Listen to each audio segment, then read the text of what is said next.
Twongeye kubasuhuza nshuti bakunzi batwaremeye imirimo myiza TV, nkuko musanzwe mudukurikira aho muherereye hose ku mpande zose z'isi.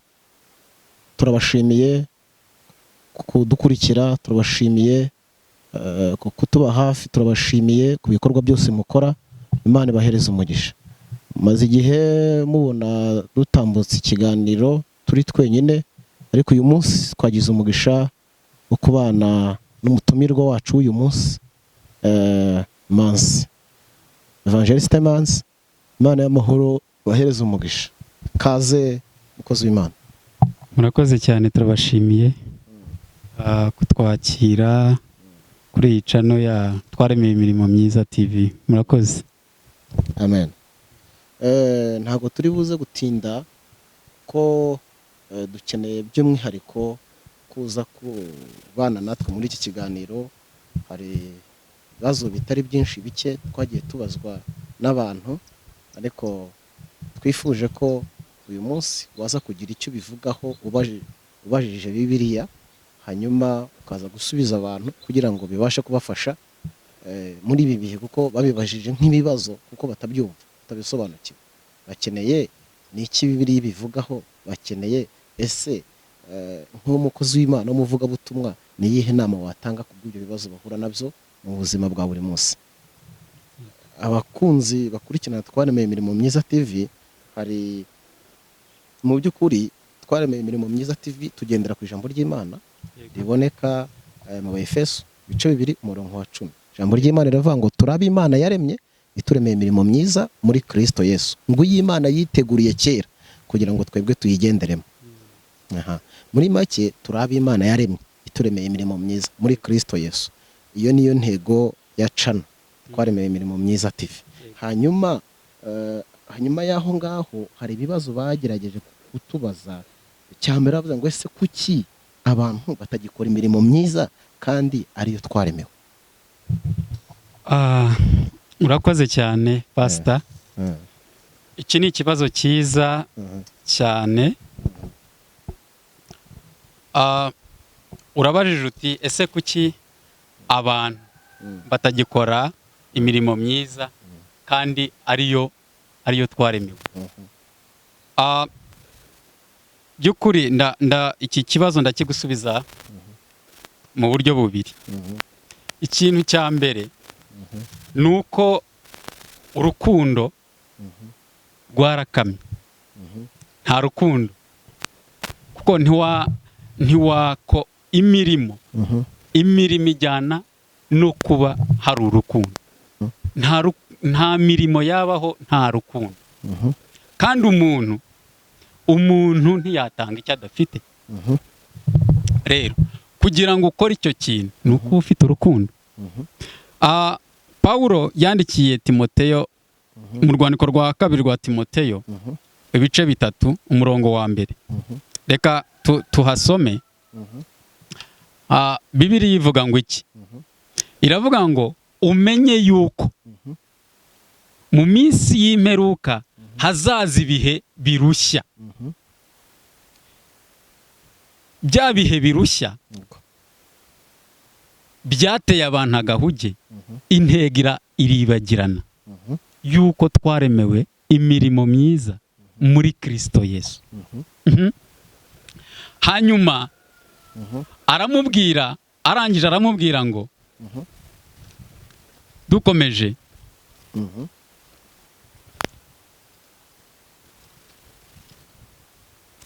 aramubwira ngo umenye ko hazaza ibihe birushya kuko abantu bazaba bikunda.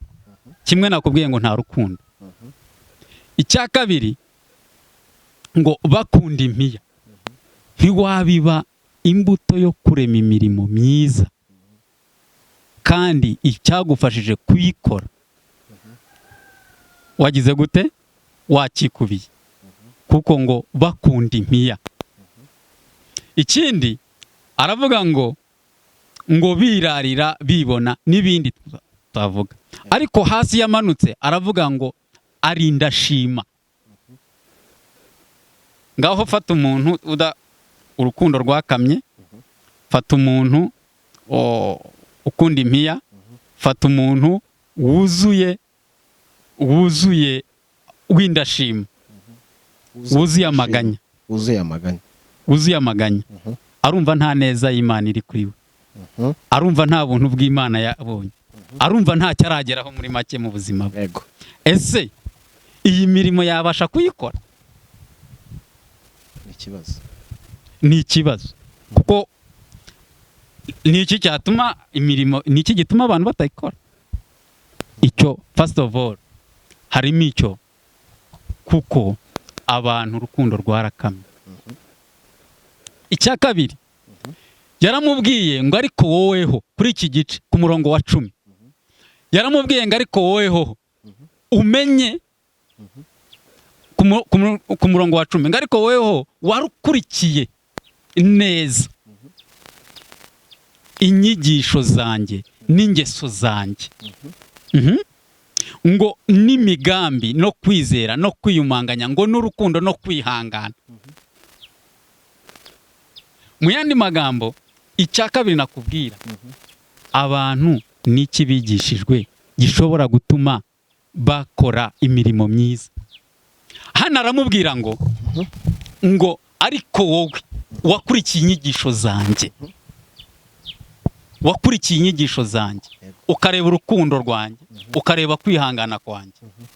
Ibyo ngibyo ni ubwo bizatembana abandi bakananirwa gukora iby'ukuri, bakananirwa gukora imirimo myiza. Nizeye ko wowe bijyanye n'ibyo wanyumvanye n'ibyo wambonanye n'urukundo wasoromye kuri jye, uzagira gute? Ntabwo wowe uzabasha gukora imirimo myiza kubera ko wabyigishijwe. Imana ishimwe. Muri make ni ibintu bibiri niba numvise neza. Yego. Icya mbere ni uko urukundo rwakamye mu bantu, rwarakamye bitewe n'ibihe, kwikunda no kwikubira no kwiyitaho ubwabo, byo gukora imirimo myiza barabyibagira. Yego, kubera ubuhenebere. Yego. Icya kabiri, ubwo ni ukuvuga ngo abantu nta nyigisho nzima bafite. Nuko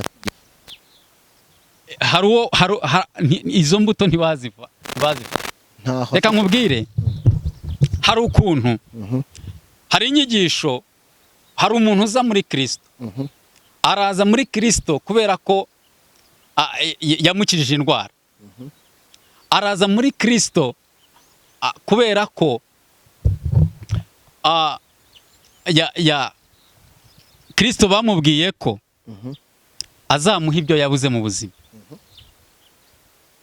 Araza muri Kristo bamubwire bati rwose ineza y'Imana uraje uyibone, dore ugiye kubona viza. Ariko viza Yesu yarazitanze, ko yaratubwiye ngo mugende mubwiriza amahanga yose ubutumwa bwiza. Viza bwo ntituyifite, irahari. Hanyuma rero bamwe bakira Yesu uza gukora ibitangaza muri bo, ariko kwibuka kubwirwa ko hari imbuto y'urukundo bagomba kubiba, imirimo bagomba gukora izabaherekeza, turaza kubigeraho, biribagirana. Ngiki kintu gishobora gutuma abantu batagikora imirimo myiza, kandi nyamara ariyo twarimiwe. Imana bagirire neza. Murakoze. Mwene data, hari ikindi kibazo cya kabiri babajije, aravuga ngo kubera iki dukwiriye gukora imirimo myiza? Undi ni ukubera iki?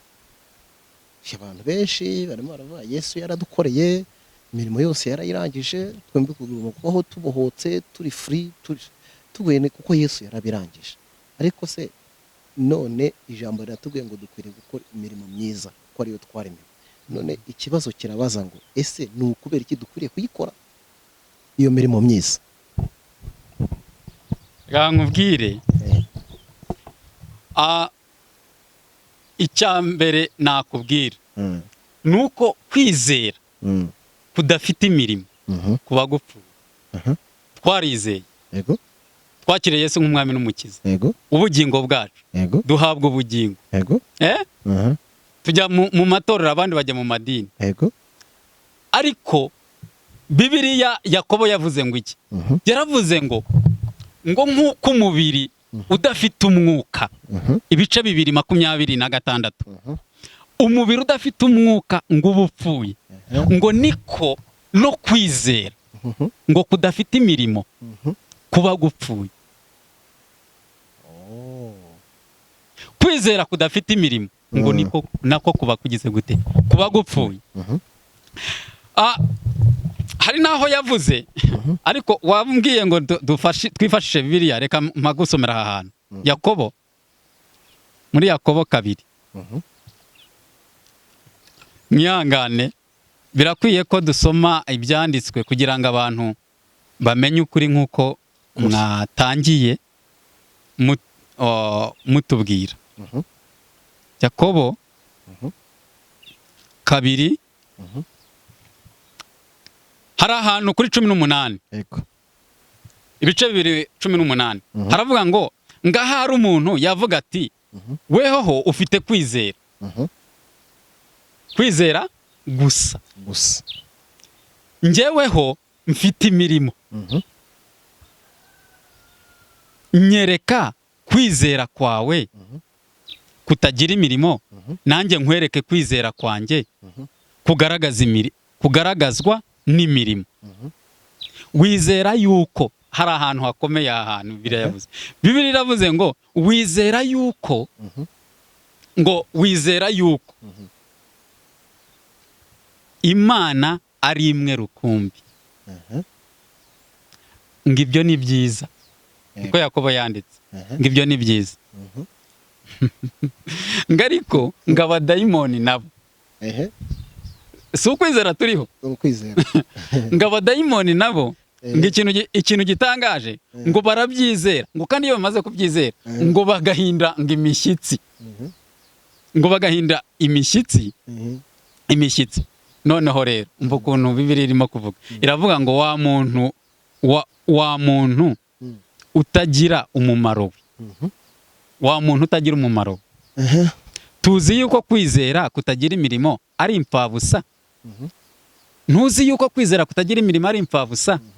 Arabaza ngo mbese sogokuruza Aburahamu ntiyatsindishijwe n'imirimo ubwo yajyaga ubwo yatangaga Isaka umwana we ngo atambwe ku gicaniro? Yarakoze umurimo, yarakoze umurimo. Bwa mbere yizeraga Imana, Imana yamuhaye umwana, Imana yamugiriye neza, akabyara ashaje. Ibyo arabyizera, arayiringira, isohoza amasezerano ye, umwana iramumuha. Nk'uko natwe tuba mu nsengero dusenga, tukizera Imana, ibyo wizeye ukabihabwa. Ariko Imana iravuga iti nyamara Aburahamu ufite ibi neza ndabibona, ariko reka nkubwire, ndashaka ko nkorera umurimo. Amen. Yesu ashimwe. Ndashaka ko nkorera umurimo. Genda ufata uwo mwana wawe, hanyuma njyewe ndamushaka, umutange w'igitambo. Nitugira kwizera kudafite gutanga, uko kwizera ntago kuzuye. Kwizera kuzuzwa n'imirimo, ariko kwizera gusa ntago kuzagira. Tudatinze, sinzi niba nibuka neza, hari ahantu usomye urangije uravuga ngo wa muntu we udafite umumaro. Bishaka kuvuga ngo umuntu udafite imirimo myiza, ufite kwizera gusa, aba ari umuntu udafite umumaro. Wa muntu udafite umumaro, wa muntu we ntuzi yuko kwizera ngo kutagira imirimo ari impfabusa, niko Bibiliya yavuze. Umuntu ufite kwizera nta mirimo afite, nta gaciro gufite, ntabwo kuzuye. Ntikuzuye. Kuzuzura ari uko hagizwe iki, habonetseho n'imirimo. Reka nguhe urugero kuri iki kintu, kuri iyi ngingo. Imana nako reka mvuge Doruka, Tabita. Dorukasi umunsi umwe ngo yararwaye arapfa, ariko kandi yari umwizera, yari umwe mu bigishwa, yari umwe mu bigishwa ba Kristo. Hanyuma ariko muri uko yari afite kwizera, ariko afite n'imirimo. Umunsi umwe rero aho nari mpereye, ararwara arapfa. Amaze gupfa imirimo yari afite ba bantu yayikoreye agahinda karabica. Ese tuzongera kubona umuntu umeze nka Doruka? Bafatanga imyenda iyo yabahoeraga ndetse niyo yadodaga, ashobora kuba yari afite atoriye. Abadamu wenda n'utwana tw'udukobwa baraza bajya kureba ahari. Bibiliya iravuga ngo baramuzamuye baza mu bisome mu byakozwe n'umwa ibice 9 aho ngaho guhera kuri 36. Ngo Bibiliya iravuga ngo baramuzamuye bamujyana hejuru, ngo no mu nzu ya etaje batumaho Petero. Bamutumaho ngo naze, araza. Ntiyarazi n'impamvu ngo ahagere bamujyanaho aho Dorukari intumbi. Barabanza bamwereka imirimo. Ntibigize bavuga bati uyu ni umuturanyi wacu, cyangwa se yari umunyamasengesho mwiza. Yizeraga cyane, yadufashaga mu masengesho, yabwirizaga tugafashwa tukuzura umwuka. Ntabwo ari cyo kintu bavuze. Bazanye imirimo bayimurikira Petero n'amarira menshi. Petero azamuka hejuru arasenga. Niko murazizi iyo nkuru, niko ndi yazutse. Kera icyabiteye rero ni iki? Ntabwo Doruka yazuwe n'amasengesho ya Petero. Ntabwo Doruka yazuwe nuko haje umukozi w'Imana, intumwa Petero, wabwirije umunsi umwe 3,000 bigakizwa. Oya, amarira aherekejwe n'imirimo yakoze. Imana yamuzuye kuyihe mpamvu? Yamuzuye kugira ngo azongera adodere abandi bapfakazi baraho. Agaruke, namara kugaruka akomereze ya mirimo, akora imirimo myiza. Bivuga ngo imirimo myiza ishobora kuzura umuntu, yagukiza, yagutabara. Reka noneho uwo numwe ufite kwizera, afite kwizera n'imirimo, ifite imirimo. Noneho reka nze nkwereke ufite kwizera kudafite imirimo. Umusore w'umutunzi muramuzi muri Bibiliya. Iyo usomye muri Matayo ibice 19 aho ngaho guhera ku murongo wa 16 ndibaza, hari aho banamwita umutware muri Luka. Kuvuga ngo yari umutegetsi, yari umukire, yari akomeye mu buryo bushoboka. Hanyuma ngo umunsi umwe ahura na Yesu. Aramubaza ati se nkore cyiza ki kugira ngo ndabwe ubugingo buhoraho?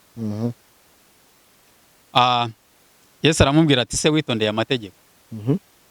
Aramubwira ati narayitondeye kuva mu buto bwanjye, narayitondeye.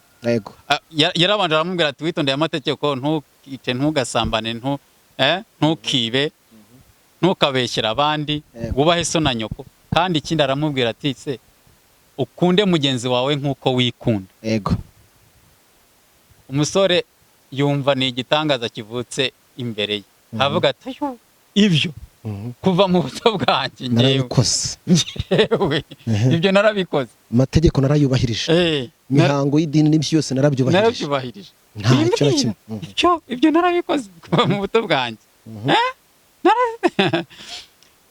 Yesu aramubwira ati noneho ushigaje kimwe, ngo turihuza, usigaje kimwe, genda ugurishe ibyo utunze, hanyuma ubihe abakene, hanyuma uze unkurikire. Kandi munyumve neza abadukurikiranye, ntabwo yari yamubwiye ngo bigurishe usigare uri umutindi. Ntabwo Bibiliya ari ivuga. Yagenda ugurishe hanyuma uha abakene uze unkurikire. Niko yamubwiye. Ubiha abakene, ngo icyo yongeyeho yaramubwiye ngo ugire ubutunzi ngo mwijuru, mu bwami bw'Imana. uyu muntu Mhm. kwizera ko Mhm. ntabwo kwari gufite imirimo. yari afite kwizera ariko Ko- kudafite Kwizera imirimo. gusa, ibyaha ntabwo yabikoze, Mhm. yubashye se na nyina, Mhm. ntabwo abeshyera abandi, Mhm. ntabwo yiba, Mhm. ibyaha ubusambanyi yaraburetse, Mhm. ubusinzi yaraburetse, Mhm. n'ibindi byinshi Mhm. yarabiretse, yaranizeye yaranizeye aranakurikira Yesu. cyane. Mhm. Amategeko rwose Mhm. yari uwa mbere mu kuyakurikiza, Mhm. ariko yari abuze kimwe, yari afite kwizera kudafite imirimo. Mhm. Ni nayo mpamvu Yesu yaramubwiye ati usigaje kimwe. Mhm. Nta mirimo ugira mu bwami, Bw'Imana. harimo mu bwami bw'Imana harimo zero. harimo kwizera gusa ariko nta mirimo. Reka nguhe urugero. Mhm. Hari umugabo nabonye numvishaka video aka audio ke, Mhm. Pasiteri Yongucu wayoboraga itorero ryo aheruka kwitaba Imana, Mhm. yari afite itorero rikomeye. Mhm. Yongucu Mhm. yigize ngo kujya muri koma, Mhm. arapfa, aratwarwa, Mhm. ariko Imana iramujyana imwereka mu ijuru. Mhm. Kera kabaye Yongucu cyabaye niki? Mhm. Yongucu Imana imutembereza mu ijuru, imwereka abantu Mhm. bagiye bagira imirimo. Mhm. Avuga ingero z'abapasiteri bamwe yari azi Mhm. baba ahantu heza, baba mu mashati. Yego. Amwereka n'abana baba ahantu hameze nko mu majaride gusa. Aramubaza se kubera iki? Undi aramubwira ati nuko aba bana ntabwo bari bafite imirimo, Mhm. bameze nk'abamarayika, Mhm. ariko nabo bose bari bafite aho bari baragenewe habo. Mhm. Hanyuma icyabaye ngo bigire hirya, Mhm. abona ikizu gihurutiye kirekire cyane, Mhm. ariko harimo abantu benshi, Mhm. ariko kubera ubwinshi bw'abarimo Mhm. ngo Yongucu arangira arahamagara ngo inkoko. Avuga iryo jambo, aravuga ngo inkoko. Undi aramuha ati nyamuneka ntabwo yari inkoko, Mhm. ntabwo ari inkoko, ni abantu. N'abana. Ati none ko bari muri cya kizu, kimeze nk'ikinkoko. ataba ngabo Mhm.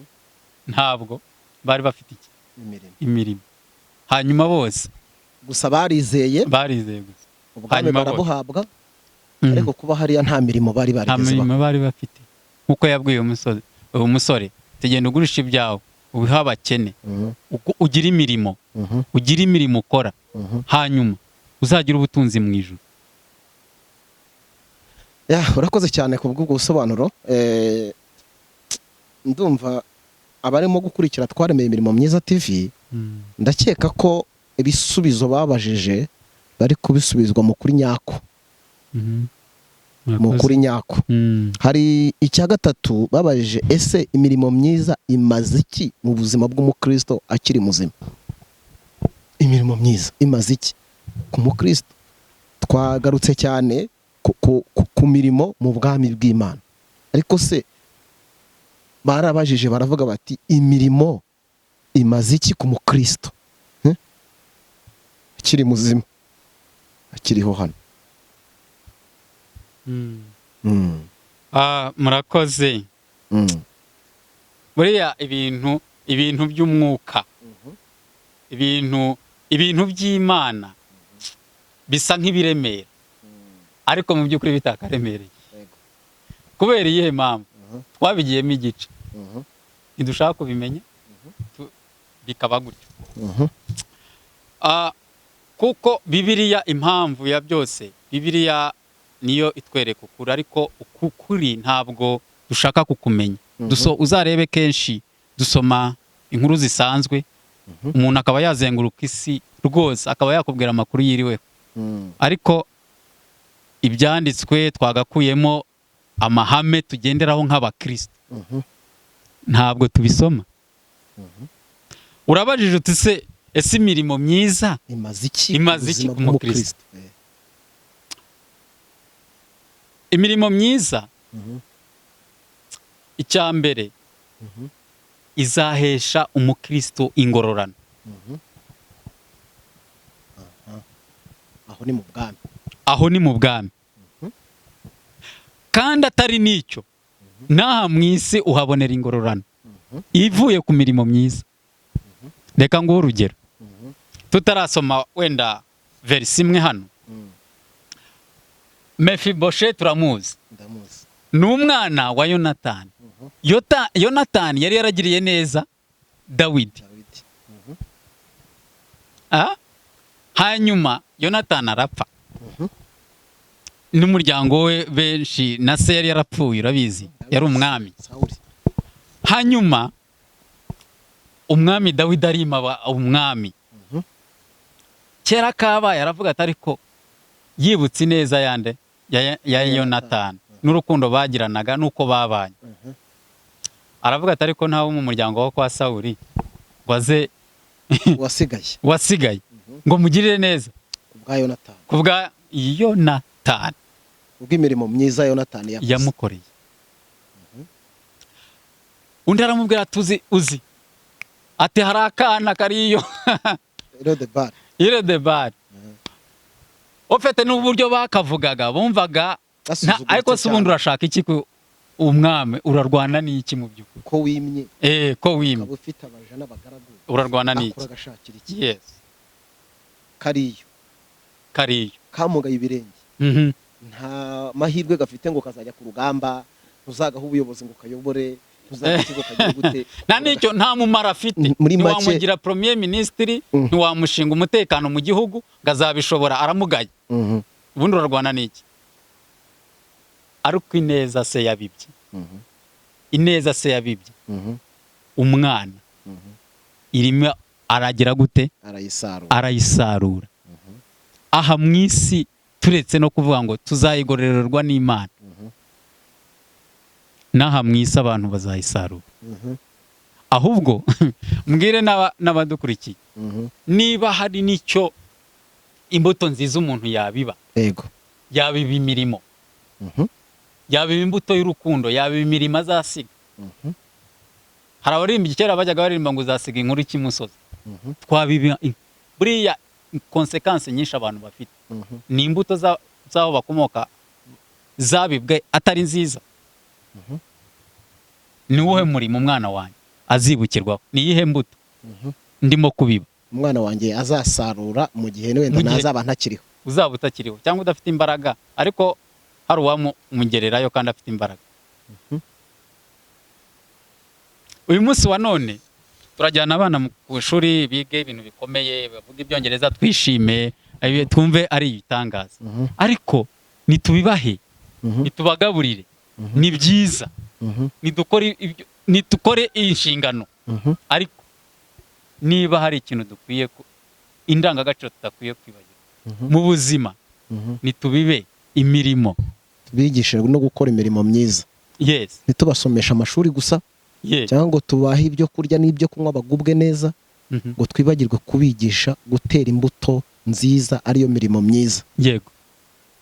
Hanyuma rero wavuze uti isi mirimo myiza imaze iki ku mukristo? Hano iyo usomye mu byakozwe n'Abakorinto, please, mu Bakorinto igice cya Abakorinto ba mbere, ibice byabo 3, umurongo wa 12, ariko ariwo duheraho. Haravuga ngo ariko umuntu niyubaka urwo rufatiro, niyubaka kuri urwo rufatiro, ku rufatiro ruhe? Kuri Kristo. Urwo rufatiro ari rwo Kristo, ni uburyo azarwubakaho. Niyubaka kuri urwo rufatiro izahabu cyangwa ifeza, buri imirimo yose izajya muri Kristo Yesu niho izagaragarira. Izahabu cyangwa ifeza cyangwa amabuye y'igiciro, ngo y'igiciro cyinshi, ngo cyangwa ibiti, cyangwa ibyatsi, cyangwa ibikenyeri, umurimo w'umuntu wese uzerekanwa urya munsi, niwo uzerekanwa, urya munsi uzerekanwa. Bibiliya iri kure, haravuga ngo umurimo w'umuntu wese uzerekanwa. Cyo ni kimwe. Urya munsi niwo uzawerekana, kuko uzahishuzwa umuriro, akaba ari wo kandi uzagerageza umurimo w'umuntu wese. Umuriro niwe uzagerageza umurimo w'umuntu wese. Kuri 14 haravuga ngo umurimo w'umuntu uwo yubatse kuri urwo rufatiro nugumaho azahabwa ingororano, ariko nushya. hanyuma haravuga ngo ariko umurimo w'umuntu nushya azabura inyungu. Mu yandi magambo,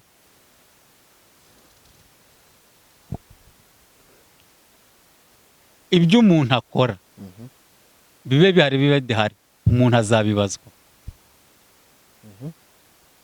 Imirimo myiza ku mukristo ikimumariye, icya mbere azayibazwa imbere y'Imana. Kuki utayikoze? Kandi wari ufite umwanya. Imana yaguhaye n'uburenganzira, ari nacyo waremewe. Kuki utayikoze? Muri make hanyuma ngo wakoze imirimo imwe imeze nk'izahabu, indi imeze nk'ifeza, indi imeze nk'ibyatsi, indi imeze nk'ibiti, indi imeze nk'ibikenyeri. Umurimo wose wakoze uzapimishwa umuriro. Nugira gute? Nudashya ukagumaho uzahabwa ingororano. Impamvu rero umukristo agomba gukora imirimo, iyo mirimo azayihemberwa, azayiherwa ingororano. Urumva? Ariko umurimo nushya nuba ibikenyeri cyangwa ukaba ibyatsi, uwo muntu nta nyungu azabona. Nibo babandi nakubwiye bayongucu ngo baragiye babahe baba mu bizu by'inkoko, kuko babuze imirimo bakoze bakiri mu isi. Muri make iyo dukora imirimo mu isi tuba twiyubakira aho tuzaba mu bwami bw'Imana. Kandi nakongeraho, Bibiliya ivuga nanone, nakwibutsa abadukurikiye, ijambo ry'Imana riravuga ngo icyo umuntu abiba nicyo azasarura. Ubibira mu mubiri, muri uwo mubiri azasaruramo, ariko ubibira mu mwuka, muri uwo mwuka azasarura ubugingo buhoraho. Kandi na Yesu hari ikintu yabivuzeho, niba nibuka neza, abigishwa baramubajije ngo mbese Yesu, ko twasize ibyacu tukagukurikira, abandi twasize amazu barayubatse, twebwe ntayo twubatse. Abandi baracuruzaga, basigaye mu bucuruzi bwabo, twebwe twataye ubwacu, twaretse kuroba kandi twararobaga. Abari bafite intoki ubu ngubu zaragutse zabaye nyinshi, abari boroye inka n'intama n'ibindi nk'ibyo ubu bageze kure, kandi twebwe ibyo twarabisize turagukurikira. Neze ko twabisize tukagukurikira, tukaza gukora uyu murimo w'ivugabutumwa no kugufasha kubwiriza abaremwe, tukiri mu isi bundi tuzagororerwa iki? Yesu arabwira ngo mukiri mu isi, uwagize icyo asiga wese azagirwa ikubirwa inshuro 100, ngo kandi hanyuma y'izo nshuro mubikiwe n'ubugingo buhoraho mu bwami bw'Imana. Bivuga ngo tukiri mu isi harimo no gukubirwa ibyo twasize cyangwa imirimo twakoze, tuzayikubirwa tukiri mu isi, tukiri bazima ntaho twari twaje. Ariko nanone icyo nakongeraho, umuntu nakore imirimo ayikoreshejwe n'urukundo. Hari ukuntu abantu bakora ikintu bagikora kubera inyungu yumva iri inyuma, atagikoreshejwe n'urukundo, ahubwo agikoreshejwe n'inyungu yumva akeneye runaka. Bikore kubera urukundo. Niba ari ugutangatanga, utangishijwe n'urukundo rwa Kristo. Iby'Imana, ibitabo by'Imana dore bihora bibumbuye gutya, yandika imirimo y'abera. Ni nacyo umurimo wawe kubera urukundo wawukoranye n'ubushake wawukoranye, ababikora babikunze bazagororerwa. Niyo mpamvu imirimo imwe izagaragara nk'ifeza, indi igaragare nk'izahabu, indi ibe ibikenyeri. Izaba nk'ibikenyeri gute? Uzaha umuntu ishati, nurangiza ujya kumbwira ngo runaka yari yambaye ubusa namugaburiye, runaka namwambitse, runaka byari bimeze gutya na gutya, byari byacitse. Automatically imirimo yatangiye kuba ibikenyeri. Wibuke Yesu aravuze ngo ukuboko kwawe kw'iburyo ni gutanga, kw'imoso ntukabimenye. Kabimenye. Twihuse. Hari ikibazo cya kane babajije, ese ko twaremewe imirimo myiza, iyo mirimo ni iyi? iyo mirimo ni iyi. ni iyi. Imirimo ni myinshi ariko twifashije Bibiliya. Iyo usomye muri Matayo ibice 25 uhereye ku murongo wa 31 ukamanura ukageza kuri 40, hari ahantu Bibiliya igaragaza ivuga ngo ubwo umwana w'umuntu azaza ari kumwe n'abamarayika be, azakoranya amahanga yose, hanyuma ahita afata intebe yicareho, azarobanura intama azishyire iburyo, afate ihene azishyire ibumoso. Hanyuma bizagenda bite? Namara kubarobanura ngafate abiyari iburyo arizo ntama, avuga ngo nimuze mwebwe abo data ngo yahaye umugisha. Amen. Haleluya. Amen. Ngo kuko umva ikintu yavuze ibintu nka 6. Icyambere ngo kuko ngo nari nshonje. So wambajije imirimo. Nta ngiye kuvuga imirimo hano Bibiliya irimo kutwereka. Ngo nari nshonje. Ntimwagira gute? Murangaburira. Mumpe icyo kurya. Nari mfite inyota. Icya kabiri, mumpe icyo kunywa. Icya gatatu, nari nambaye ubusa, mumpa imyambaro. Icya kane, nari mu nzu y'imbohe, muransura. Nari ndwaye, murangemurira. Yego. Nari ndwaye, sinzi niba nari ndwaye ariko yavuze. Nari ndwaye.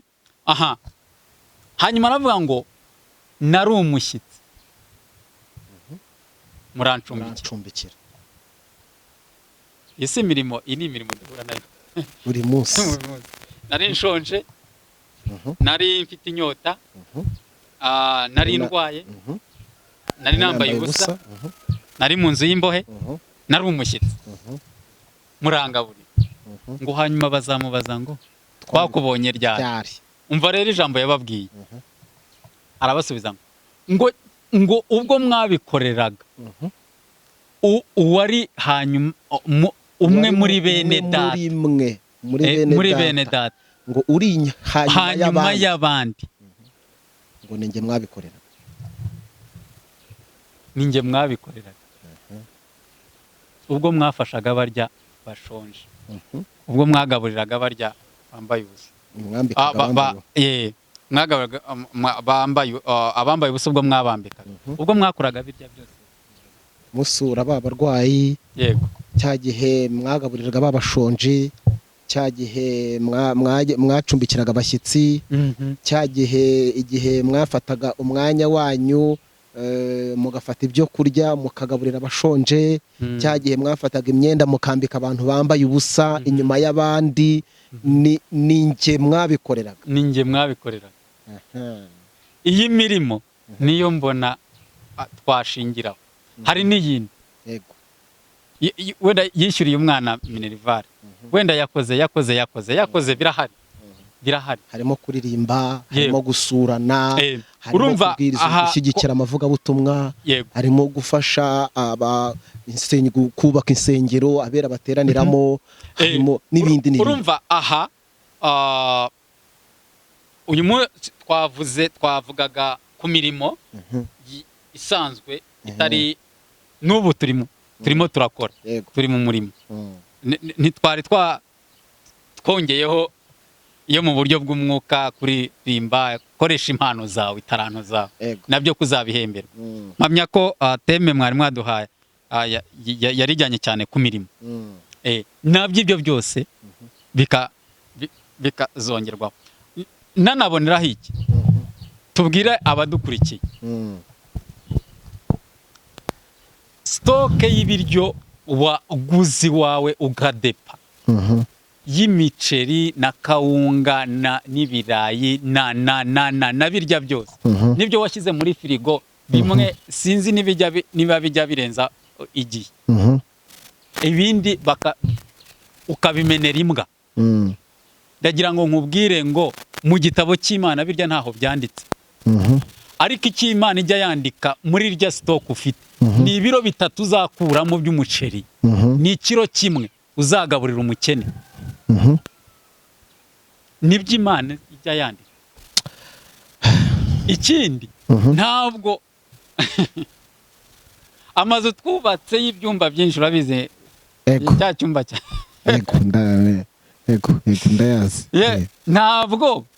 Ntabwo Imana tuzahagarara imbere y'Imana tibwira ngo inzu y'ibyumba 5 dushe urabizi bigezweho, dushe na toilette, icyumba na dushe na toilette biriya iriya mirimbo yose. Ntabwo Imana ntago ari byo yagira, izaha agaciro ku nzu yanjye. Ntago ari byihaye agaciro. Izaha agaciro umunsi nacumbikiyemo umushyitsi wacumbikiyemo.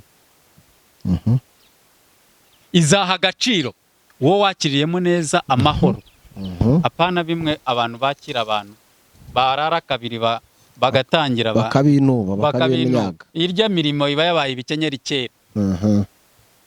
Wowe wakiririyemo warangiza ukamusezerera amahoro, niwe Imana yandika. Kandi nta nubwo bisaba ikiguzi kinini, birasaba umutima. Yego, Imana itugirire neza kandi dufashe. Rakoze cyane koze w'Imana, Imana iguha umugisha. Wakoze kuza gufasha abera binyuze kuri YouTube channel twaremeye imirimo myiza. Imana iguha umugisha. Amen. Nizere ko kuko abakunzi n'abakurikirana twaremeye imirimo myiza bakunda bafasha, bakunda inyigisho mu buryo bumwe n'ubundi. Twizere ko igihe cyose bazadusaba kongera kubatumira ngo muze dufatikanye tubaganirize ku by'umwuka, tubafashe, kuko ijambo ry'Imana riravuga ngo uhereye mu gihe cya Yohana Umubatiza ubwami bw'Imana buratwaranirwa. Intwarane zikubugishamo imbaraga, intwari zarangije kunanirwa. Nizere ko nibongera kudusaba ko mwatwemerera mukaza mukabaganiriza ku magambo y'Imana nk'uko mwabikoze uyu munsi muzabitwemerera. Yego, nta kibazo, Imana izadufasha. Murakoze cyane. Niba mwanyemerera nkabasaba mugahesha umugisha iteraniro ryadukurikiye, abantu batandukanye bari hirya no hino ku isi ku migabane itandukanye, kubahesha umugisha, kubasengera kugira ngo Imana ibabashishe gukora iyi mirimo mwarimo mutuganiriza. Kuko Pawulo yanditse ijambo ry'Imana, yarabyanditse intumwa Pawulo ndangije aravuga ngo nshobozwa byose na Kristo umpa imbaraga. Ko hatarimo Kristo, icyo nakongeraho, hatarimo Kristo biragoye ko umuntu yakora imirimo myiza. Ku ijambo ry'Imana riratubwira ngo twaremewe imirimo myiza muri Kristo Yesu, iyi Imana yiteguriye kera ngo tuyigenderemo. Bivuge ngo umuntu atari muri Kristo Yesu, n'imirimo yakora, iyi mirimo sinzi ko yaba ariyo. Birakenewe ko umuntu abanza no kujya muri Kristo Yesu, yamara kugeramo nibwo azashobozwa no gukora imirimo myiza, kuko twayiremewe muri Kristo Yesu kugira ngo tuyigenderemo. Ni naho yandikirwa muri Yesu. Bivuge ngo umuntu ari inyuma ya Yesu, ibyo akora byose nta naho byandikwa. Ariko umuntu ari muri Yesu, yamaze kugera muri Yesu, ibyo akora byose birandikwa, kuko ayoborwa n'iki? N'Umwuka Wera na Kristo. Rero mwadufasha gusenga kugira ngo musabire abera batandukanye bari mu isi Yesu Kristo bizeye, bamaze kwemera, azababashishe abashoboze gukora iyi mirimo nk'uko Bibiliya yitubwiye. Murakoze. Bibiliya iravuga muri Yesaya, iravuga ngo 60 umurongo wa mbere, iravuga ngo byuka urabagirane, ngo kuko umucyo wawe uje. Umucyo wawe uje, ngo kandi ubwiza bw'Uwiteka ngo bukaba bukurasi. Nimureke twese ntawe uragerayo. Yego, twese ntawe uragerayo. Twe tuvuga aha, natwe ibyo tubabwira biratureba. Nitutabikora mpamya ko ari ukwigirira nabi. Twese biratureba. Rero nimureke umucyo w'Uwiteka, haguruka urabagirane, umucyo w'Uwiteka uturasire. Imana idufashe, itugirire neza. Buriya hari ikintu natekereje, umwaka utaha uwawugira w'imirimo myiza, w'imirimo myiza, cyatubera byiza. Imana idushoboze, Imana izagushoboze kugira imirimo myiza. Reka dusenge. Amen. Uwiteka Mana, habwa icyubahiro. Haleluya. Turagushimiye. Amen. Kubw'uyu mwanya mwiza. Reka ijambo ryawe rigira imbaraga mu bantu bawe. Amen. ijambo ryawe riravuga ngo dushobozwa byose na Kristo uduha imbaraga. Amen. Reka udushoboze utanga imbaraga ku buzima bwacu, ku babyeyi, ku bagabo, ku basore n'abakobwa. Uwiteka Mana yacu, kugira ngo tubashe gukora imirimo myiza kuko ariyo waturemeye. Utugirire neza. Buri wese umuhagurutse, buri wese mwambika imbaraga, buri wese musige bushya, ahaguruke atangira akora imirimo mishya. Uhabwe icyubahiro witeka. Turagushimiye mu izina rya Yesu Kristo umwami wacu. Amen. Imana ibahe umugisha, mwakoze kudukurikira kandi turabarindiriye ujye mukana subscribe, kore like na comment zanyu, kandi niba hari n'ibindi mwifuza ko twajya tubafasha nabyo mwajya mutwandikira mukabitumenyesha. Imana y'amahoro ibagirire neza. Mwakoze gukurikirana ijambo ry'Imana. Uwiteka bashoboze gukora imirimo myiza kuko niyo twaremewe. Amen.